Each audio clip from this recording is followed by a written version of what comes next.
have a really exciting lineup. What I'm going to ask everybody to do now is to stay seated, not to make any sudden gestures or moves, no flash photography, and to sit back and enjoy this.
Honored members of the TED community, you've done me the great honor of inviting me to speak to your community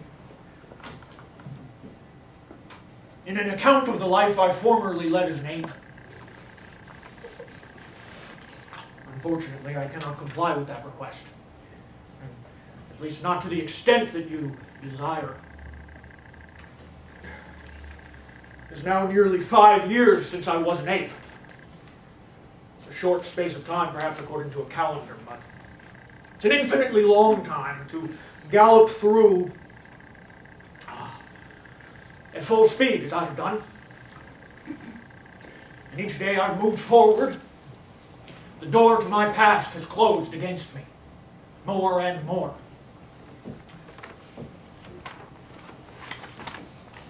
Strong wind which used to blow after me out of my past began to slacken. Today it is only a gentle puff of air that plays around my heels. To put it plainly, much as I like speaking in images, to put it simply, your life as apes, ladies and gentlemen of the TED community, cannot be farther removed from you than mine is from me. But perhaps to a lesser extent I can meet your demand, and indeed I do so with the greatest pleasure. Today I hope to speak and to inform you in a report of the line a former ape has had to follow in entering and establishing himself in the world of men and women.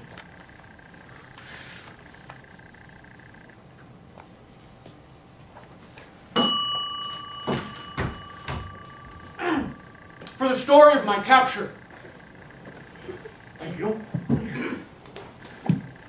I must depend on the evidence of others.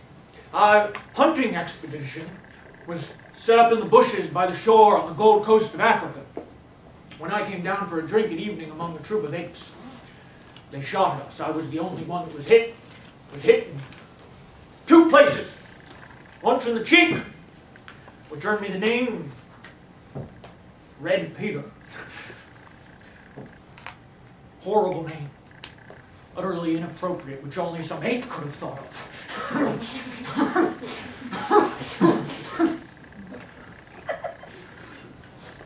A second shot hit me below the hip. It's the cause of my limping a little to this day. After these 2 shots, I came to myself, and this is where my own memories gradually begin, in a cage on the deck of a ship. It was not a 4-sided barred cage, no, it was a 3-sided cage, nailed to a wooden crate. The crate made the 4th wall. The whole construction was too low for me to stand up in, and too narrow for me to sit down in, So I had to squat with my knees bent and trembling all the time. The bars cut into my flesh from behind. Such a construction is supposed to have its advantages during the first days of captivity of animals. And during my own experiences, I cannot deny that from the human point of view, this was the case. But that did not occur to me then.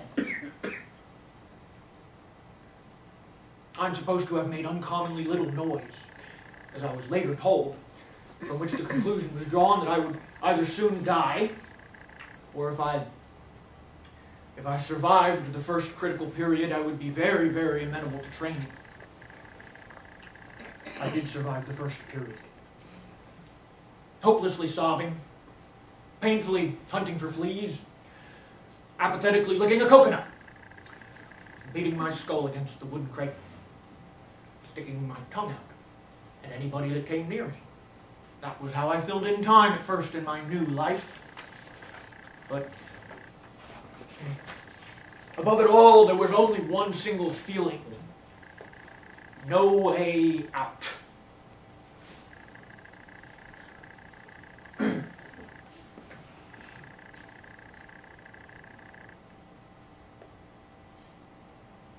I fear that perhaps you do not quite understand what I mean by way out. I do not use the word freedom. I do not mean that spacious feeling of freedom on all sides. As an ape, perhaps I knew that feeling, and I have met men who yearned for it, but for my part I desired such freedom neither then nor now. No, freedom is not what I wanted. No. Only a way out. Right? Left? Up? In? Any direction. Just not to remain motionless with my arms raised, crushed against a wooden wall.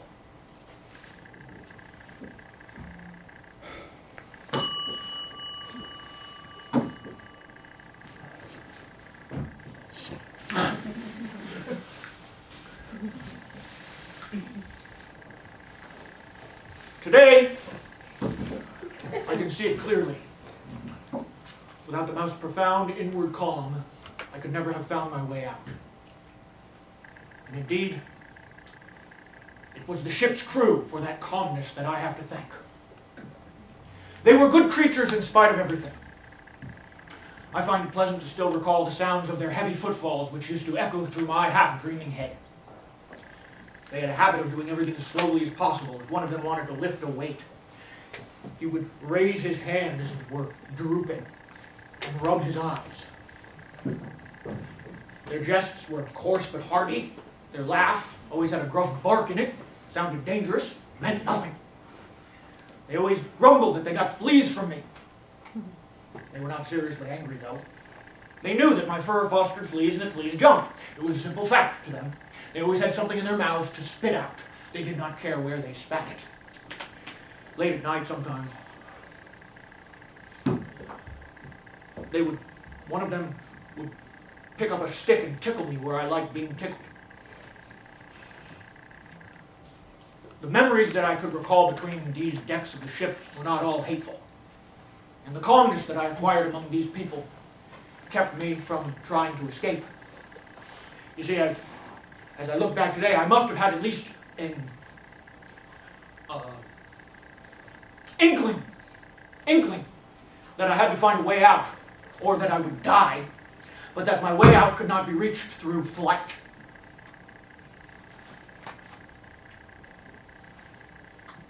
In any case, I observed everything for a long time before I even thought of such things. Indeed, it was only my mass observations that pushed me in the right direction. I observed these people for a long time. Always the same faces, always the same movements. Often it seemed it was always the same man. These people were so easy to imitate.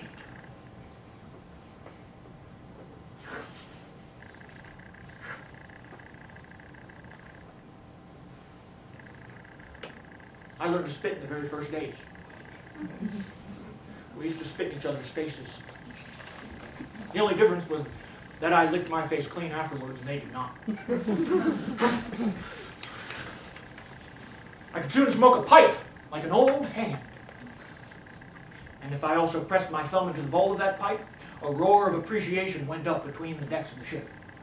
Only it took me a very long time to understand the difference between a full pipe and an empty one.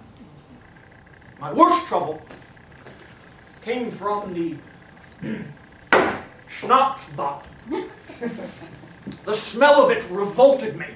I forced myself to it as best as I could, but it took weeks for me to master my repulsion. Strangely enough, this inward conflict of mine was taken more seriously by the crew than anything else about me. I cannot distinguish the men from each other in my recollection, but there was one man who came again and again, by day, by night, at all kinds of hours. He would post himself before me with the bottle and give me instructions. He could not understand me.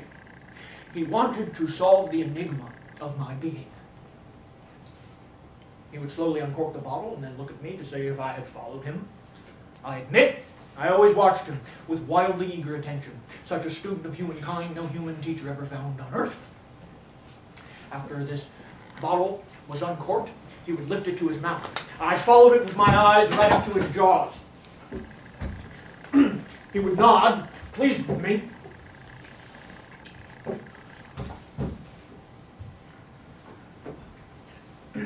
And then he would lift the bottle and take a drink. I then, impatient and desperate to emulate him, I befouled myself in my cage. Yes, which gave him great satisfaction. And then, holding the bottle at an arm's length, he would bring it up with a swing and he would empty it at one draught, leaning back at an exaggerated angle for my better instruction. After this innovation came implementation. Practice. Was I not already quite exhausted by my theoretical instruction? Indeed I was, utterly exhausted. But that was part of my destiny. I would take hold of the schnapps bottle as best as I was able. I would uncork it in a trembling style, lift it to my mouth, following my original model almost perfectly, set it to my lips, and throw it down on the ground in disgust, utter disgust. Even though the bottle was empty, filled only with the smell of that spirit, I would throw it down on the ground in disgust, to the sorrow of my teacher, to the greater sorrow of myself. And neither of us being really comforted by the fact that even though the bottle was empty and I had thrown it away, I did not forget to rub my belly and grin. Far too often my lesson ended in that bad way. But to the credit of my teacher, he was not angry. Well, sometimes he would hold his pipe until it began to burn and smolder on my fur in some place I could not easily reach. But then he would himself extinguish it with his own kind, enormous hand. No, he was not angry. He knew that my fur fostered fleas, and fleas jump. It was a simple matter of fact to him. Then came my triumph. One evening, there was a celebration. There was music playing. There were many men. On this evening, just as no one was looking, I took hold of a schnapps bottle that had been left carelessly standing before my cage. I uncorked it in the best style, and as the company began to watch me with mounting attention, I set it to my lips, without hesitation, with no grimace, like a professional drinker. Forgot indeed to rub my belly and to grin, but threw the bottle away, not this time in despair, but as an artistic performer. Although I forgot to rub my belly and grin, because I could not help it, because my senses were reeling, I called out a brief and unmistakable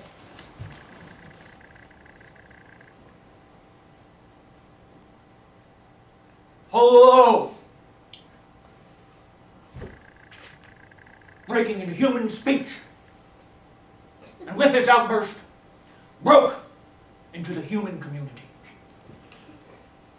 And I felt its echo. Listen, he's talking. He's talking. Like a caress over the whole of my sweat-drenched body.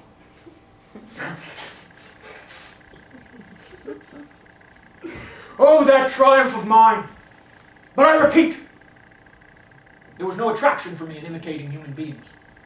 I imitated them only because I needed a way out and for no other reason.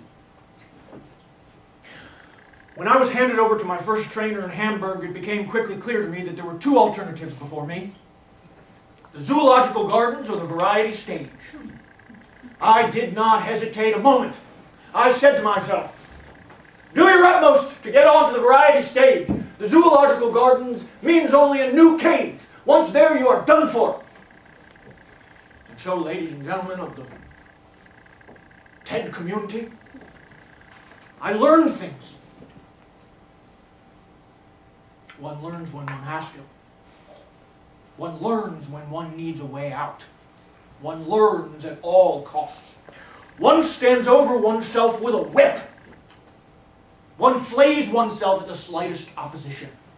Ladies and gentlemen, my ape nature fled out of me, head over heels and away, so that my first teacher was almost himself turned into an ape by it. Was taken away to a mental institution. Unfortunately, he was soon let out again. But I used up many teachers in this way. Indeed, several teachers at once. As I became more confident of my abilities and my progress in the future, and the audience began to notice me, I began to engage teachers for myself. And I established them in 5 communicating rooms. And I took lessons from them all at once by leaping from one room to the other. That progress of mine, how the rays of knowledge penetrated from all sides into my awakening brain. I do not deny it. I found it exhilarating. But I must also admit, I did not overestimate it. Not then, much less today. Ladies and gentlemen of the TED community, with an effort which has never been repeated, I have managed to reach the cultural level of an average American. Now that might be nothing to speak of, but it is something insofar as it has helped me out of my cage. Opened up a special way out for me, the way of humanity. Today, as I look back over my development, survey my achievements, I do not complain, but I'm not complacent either. I sit in my home, I have a bottle of wine on the table, my manager, when I ring, he comes, he listens to what I have to say. Every evening I give a performance, and I have a success which could hardly be increased. Late at night, I want to say, when I come home from social gatherings and banquets, receptions, academic meetings, there sits waiting for me a half-trained little chimpanzee. And I take comfort from her as apes do. By day, I cannot bear to see her, for she has the bewildered look of the insane, half-broken animal in her eye. Nobody else sees it, but I do.